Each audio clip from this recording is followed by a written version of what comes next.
بەها ئەوڕەنی لە مانگی هەنگوینیدان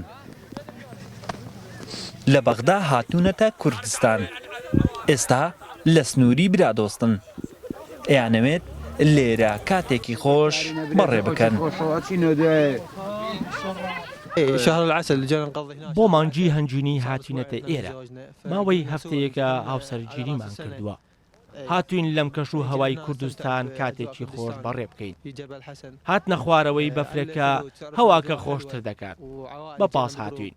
هیوادارین خوای گەورە عێراق و کوردستان لە باکوورەوە بۆ باشوور بپارێزێت. من جبل حەسەن بێک تحديدا ئێمە لە برادۆستین لە چیاکانی ئێرە وەک هاوڵاتیانی عەرەب لە بەغداد و حلەوە هاتوین بۆ ئەوەی کاتێکی خۆش لەم بەفرەدا بەڕێ بکەین.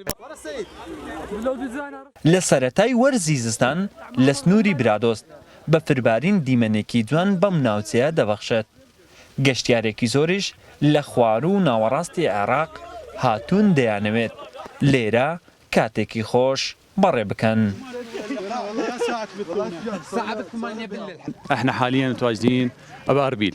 ئێمە ئێستا لە يشوفون الاجواء کەشەکە دەبینن هەمووی كلها ثلوج لە بەغدادەوەدەین بۆ طبعا من بغداد ودائما اجي گوزاری خێزان دەهێنین.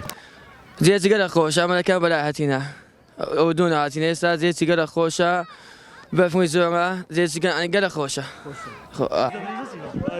برادۆست ناوچەیەکی گرنگی گەشتیاریە ساڵانە لە هەرێمی کوردستان و تەواوی پارێزگاکانی عێراق سەردانی ئەم ناوچەیە دەکەن بەڵام بەهۆی نەبوونی خزمەتگوزاری گەشتیاری لەم ناوچەیە لە هەر چوار وەرزی ساڵ گرفت دیمانەوە بۆ گەشتیاران دروست دەبێت.